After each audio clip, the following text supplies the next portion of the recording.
Welcome, everybody. I'm here with my co-host, Randy from Chime CRM, not Chime Bank.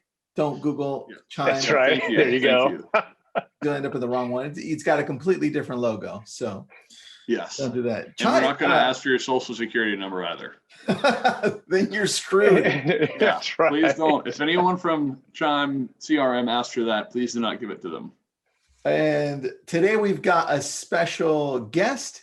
He actually lives in the same area I do. He's a friend of mine. We've done business in the past together. He's pretty awesome. Stephen Christie, welcome, dude. You've been around in the real estate world for a while, and everyone knows you here. So congrats on that, dude. That's pretty awesome. Thanks, Tristan. And yeah, we know it's fun to have people you know and people you've been seeing grow. And I'm watching you grow all the time. So it's pretty cool to see you and all your vibe and things you do, which, people like me appreciate people like you. So it's always cool to see that. And and Randy's my savior in Chime. So I'm always happy to see Randy on the side because I know Randy, by the way, I need something. Yeah. I pull a few strings here and there. That's right. Funny. But hey, you're right. I've been around for about 31 years now. It kind of shows my age and the whereabouts about life. And, as you know, Tristan and everybody else, we go through our markets, we go through our changes, we go through adaptation, we go through what our systems are. We always talk about how to make life better and how to grow your business and what is sustainable in the process of growth, right? So, I coach a lot of different agents and teams, and I've helped a lot of different people I've been mentored by, and I get to re-invite and go into processes with them as well. I have great friends in the business, as you know, Tom, and all those people. So it's really nice to have a chance to give back to the community like you guys do as well. And my thought is, I've been doing this talk for a while, and, it's mostly because my biggest thing to talk about is, hey, what's the conversion process? You got all the tools in the world. You're like, yeah, I got this. All these companies go, let me throw this at you, hey, well, this brand is going to be doing this, or this brand's going to be doing that. But the thing that I look at is, what is the follow-up? 25% of businesses lost due to lack of follow-up. All these companies, Zillow, all these guys are going, hey, speed of lead. Everybody's like, what the hell does that mean? Right? So everybody's, on this phone, or they're like, oh, what do I do? Well, I got to get this lead and I had to speed. And it's like, wow, really? The process is how you convert the lead. So a while back ago, I said, hey, let's do follow-up therapy. Follow-up therapy is, where is your mind at? Where's your process? So what I thought we'd do, Tristan, and Randy, is talk about what I have my teams doing and what I talk to them about to get them.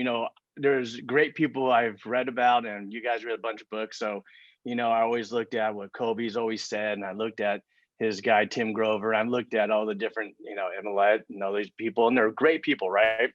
And I look at all the mentors and the people, and I get a chance to be around, and I said, something that always stuck in my mind is preparation builds confidence, right? And I think, new agents come into this business, and that, and Tristan, you have a team, so that we mostly train our people, and we don't really rely on other people to train our people. And then the unfortunate world is, there's no one really great on these big companies that go, I'm going to train you to be the best agent possible. Right. But the little simplest things is, let's talk about what to do when you're following up. Let's talk about, you get Chime, you get these great leads, right? And everybody sometimes gets too many leads, and sometimes they don't know why they have lack of leads, or sometimes they don't know where their leads went. Right. So, my thought is, a lead is just a lead until you become something to you. And some of the things that Randy has taught me, and I really appreciate it, because when I always have new systems in place, he's like, Stephen, change your pipelines. And that really helped me out, because I took my team and I said, listen, I know you're used to this, XYZ, now go to this. And let's really prepare ourselves so that we don't do things wrong. So timing's everything, right? So let's talk about timing. That's my first part of it, is like, when you're going to, right? Mean for you, meaning lead comes in, right? And you may be on an appointment. So all these tools are sitting there in your face, right? It'll alarm you, do whatever you do, right? But the thing is if you're not on, be off. If you're off, then be on. It's really important about timing. So timing, get back to the lead. So as we remember, and I always said this, and Tristan, you probably laugh because you know my business in the area. All my new clients is somebody else's past client, right? So we think about that and we go, timing is, hey, they are not just on your website. They are on, they're on 35 other people's website in that same Very minute. true, man. Very true. So timing is, hey, connect. And what I love about, and this is not a commercial for Chime, but what I love about it is you have options to be able to communicate. They have options to ask you how to communicate. So your timing is, what is your smart plan? What is your process? We really look at that in a different way, because if we can't be on, something's got to go to them while we're not on, right? And just alarm and be at it. And I'll give you a great process we do now, because we do Zillow leads, as you probably guys know, and Zillow leads come into our process and we say, okay, Zillow, we're going to handle you this way in that platform.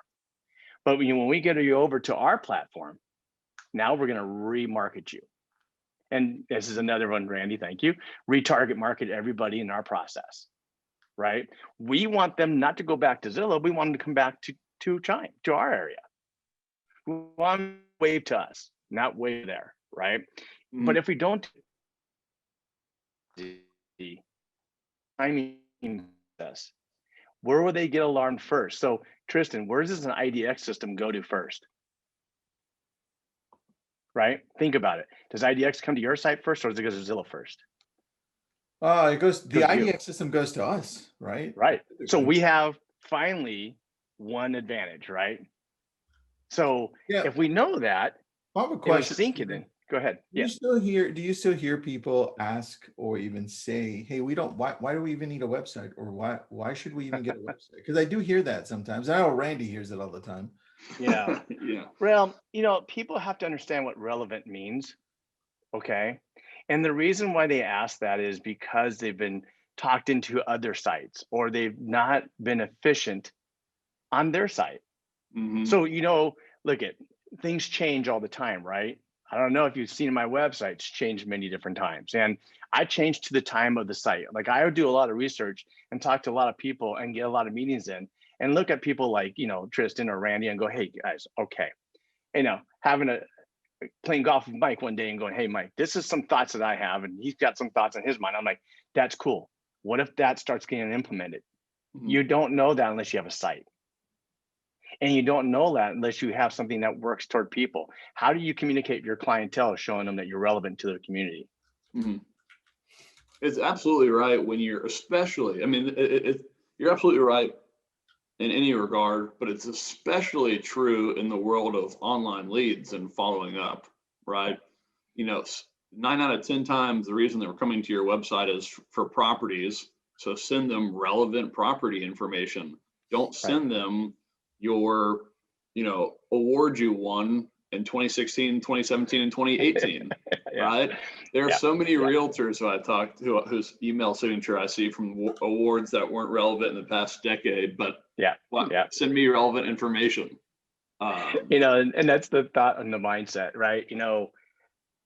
Get out of the past, get into the present, right? Yes. One of the things, like, I go on appointments here, and I've trained my team to go on appointments, and we go on by talking about what we do, not about what we've done, right? Yes. So, because it's relevant to what's going on today, and so it's funny to be in an appointment when someone says, yeah, this guy talked about himself so much, I couldn't wait till he left. Yeah. Oh yeah. And we're forgetting that thing, right? On everybody's forehead, make me feel important, right? That's on their forehead. So how do we make them feel important? By talking about ourselves, right? That's a good thought. I haven't heard of that before. Just on their forehead, make me feel important. I like that. Tell me why I'm important. So our theory is, it's like, go into it as if you understand and ask enough questions. Yes. And this is follow-up therapy no matter what. We always talk about smart buyers, smart sellers, right?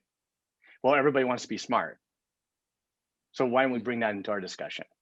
What my smart buyers are doing, or what my smart sellers are doing, are this. And this is what I think would be best for you. What do you think? a lot of tie downs, a lot of discussions aren't happening, which loses people to people who are better than them. So follow-up therapy is, how do you get better? So the first thing I thought about is systems are a go, right? And I put that in my follow-up theory, and I said, are you using them? So that, first of all, Randy, you guys have so many tutorials that sometimes it's getting lost, Sure. right? Sure. But I think if agents knew the power of what's behind what they're not using, they would actually be more efficient and effective to really, because sometimes it's just like, light bulb comes up in my head and I go, whoa, wait a second. Then I go to my person who's for China, I'm like, hey, wait, I want to know this, this, this, and this. And then they go, well, here's what it is. Boom, boom, boom. And then the theory is, are you using your system so that you can alarm yourself?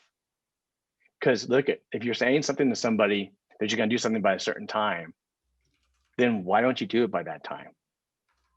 And then you wonder, why did I lose them? Well, you didn't really follow up. Yeah. You were just there, and the idea is, the one time, show always loses, right? So then I go to, did you forget someone, right? And you look at it, and this is something you and I talked about a while back, Randy, is like, I always said, hey, what happens when we're camouflaging our client, our leads, right? Everybody comes in, they're a brand new lead, and then we throw them into attempted contact, then we throw them into contacted, and then who's hot? Because new leads are still going to come in. Right. So I developed a CRM manager for my team. I said, hey, guys, I don't trust that everybody's going to get everybody.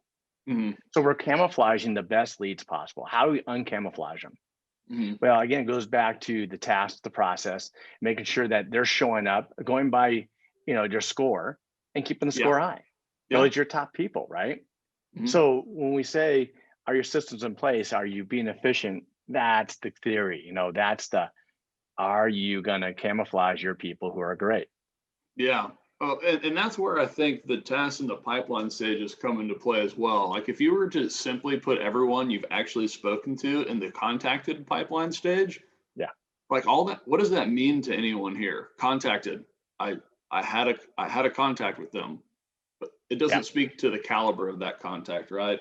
And then with the tasks, you should only set tasks or follow-ups that you know you're going to complete, right?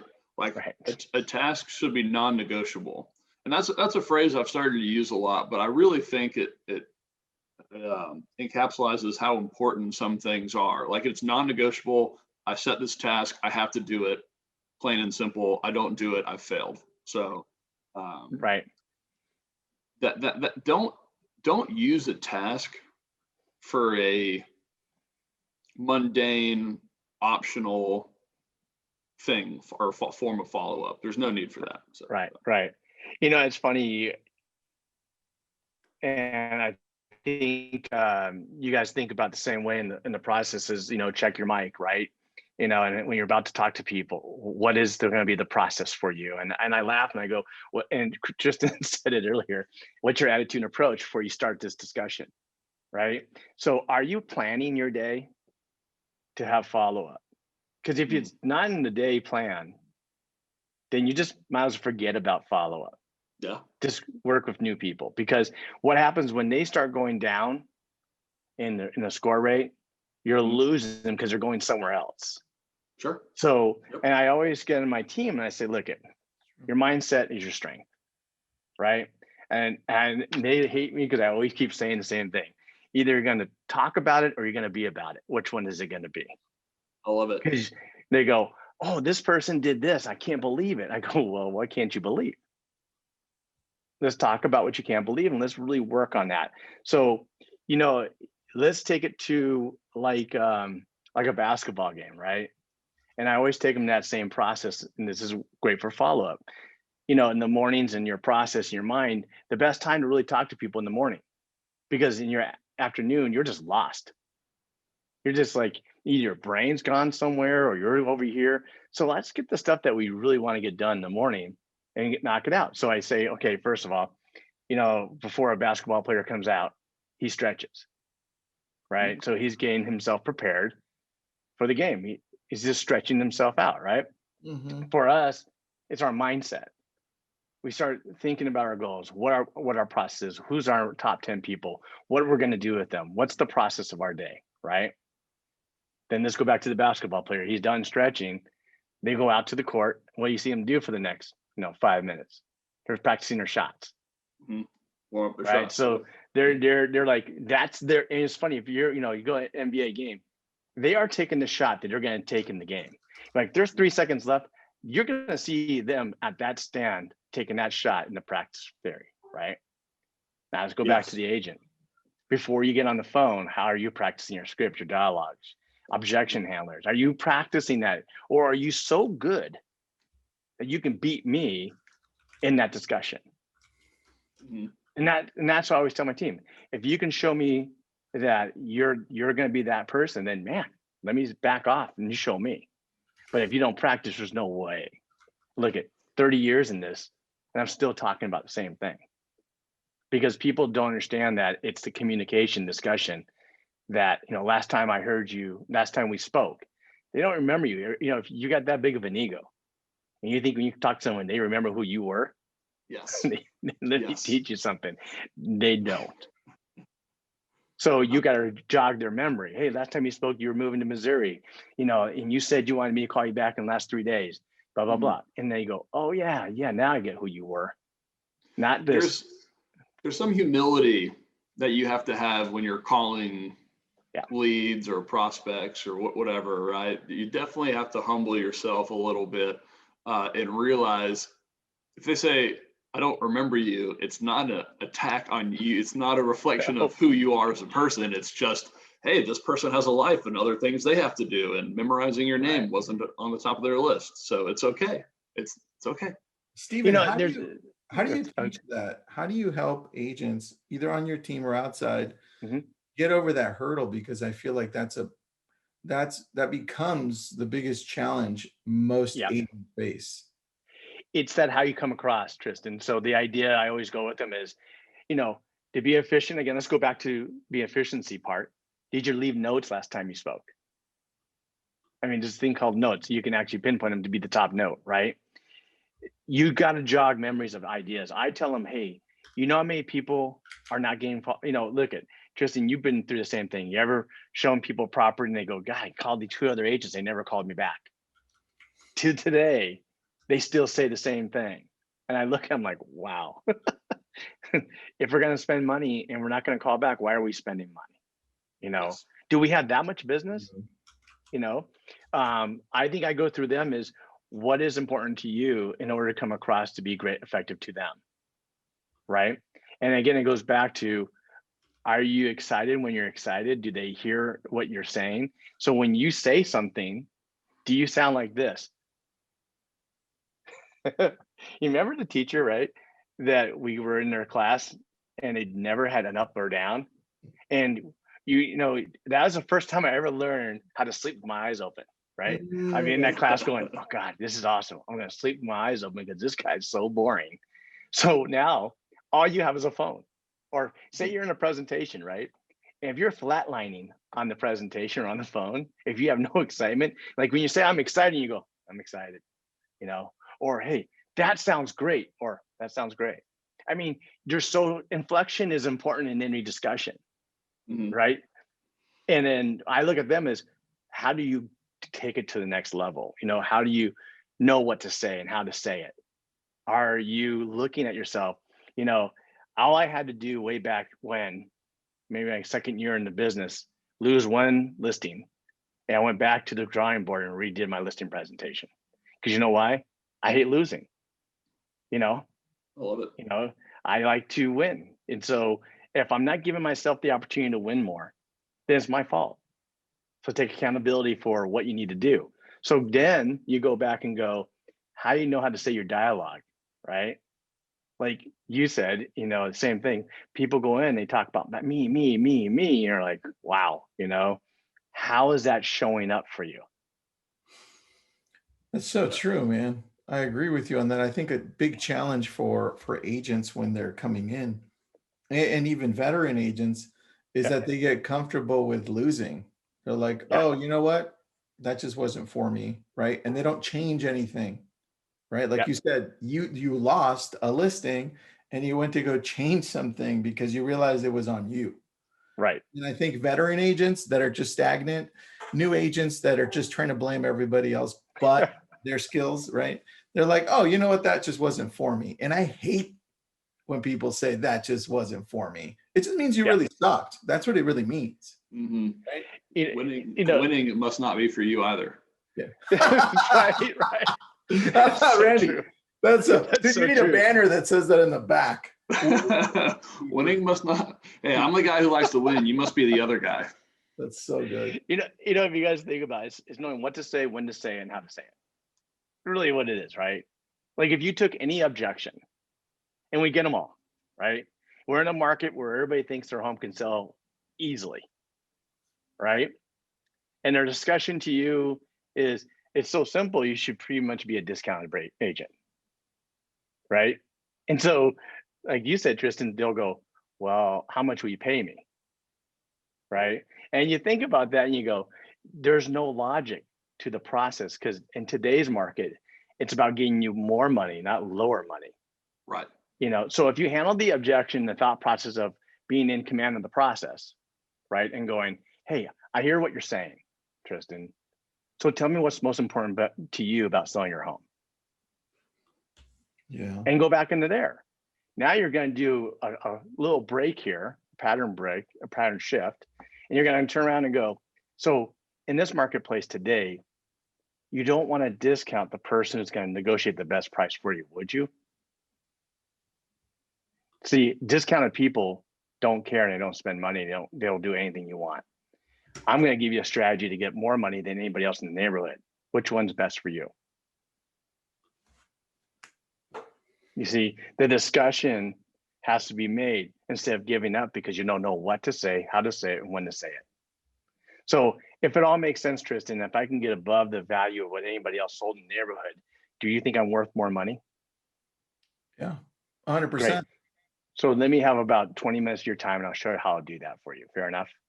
Yeah. You know, the idea is not being, you know, how I put it, a little cocky in the discussion, just being real. Like, hey, this is what I do. You're not going to go tell the best surgeon, you know, hey, can you do a discount for me?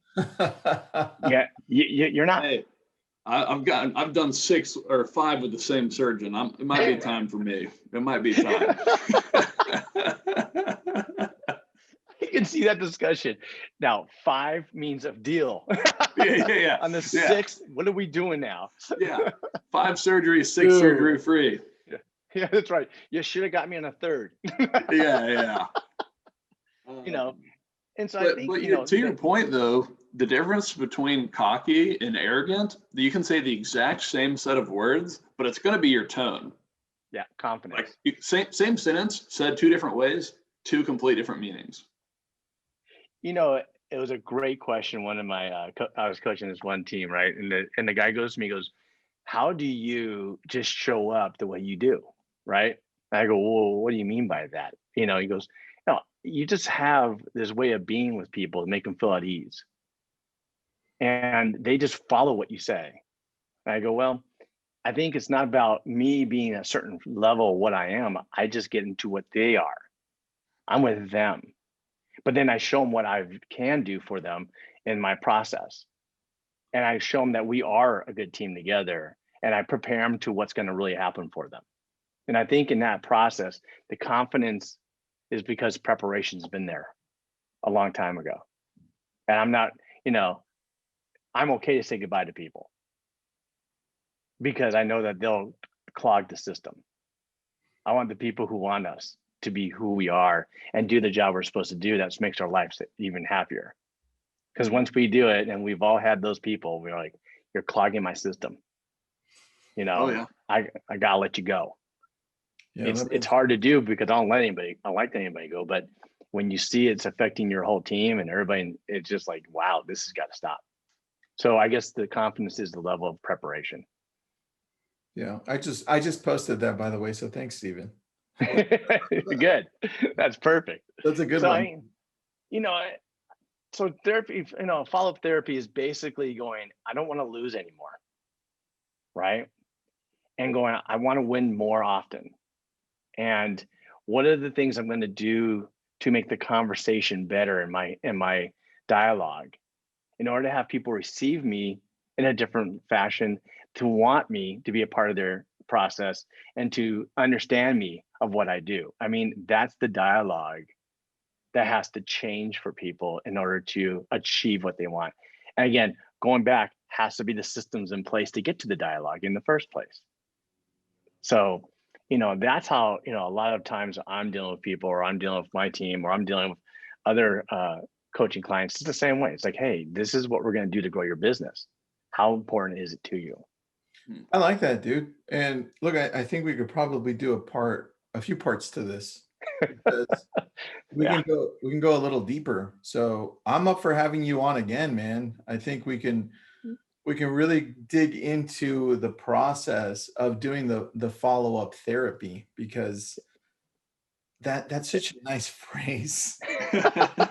Well, because I always used to think follow-up, right? And Yeah. I'm like, and I've heard everybody, God, I just this. I'm like, let's just call it follow-up therapy. It's like That a whole makes different so session, much right? sense, It, man. it makes it way less intimidating. It's almost like, oh, this is going to be kind of nice, isn't it? Yeah, someone's gonna get me.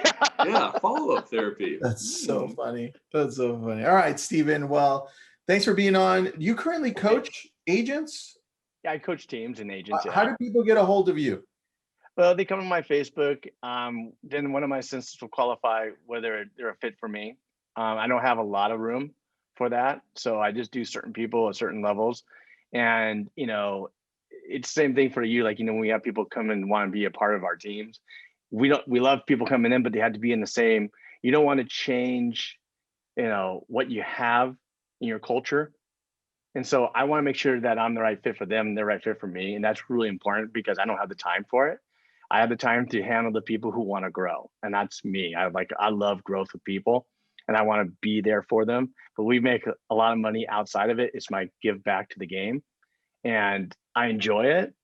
But it's we all have so many things going on at all times. So, that's where they'll get me either on social media, all the different levels, and LinkedIn and all those, and that's a part of it. I love it. Well, Stephen, thanks for being on, man. Let's definitely do another 2 parts to this. And Okay. deeper. I also want to know what lead sources you have, like where are they coming from, and how you Yeah. by those. Well, we can go through lead generation processes, sources. Conversion's the biggest one. Conversion is where the life is about. Dude, you So should do teaching people. like follow-up therapy, conversion therapy, right? That's it. And just keep on going with the whole therapy thing. So There I you love go. I love it. Well, hey, thanks for having me on, you guys. It was great to be with you. And Appreciate it. look forward to next time. Thanks, buddy. Thanks for being here, Stephen. Take care. Take it easy. Take care. Thanks, Bye-bye. guys. Bye.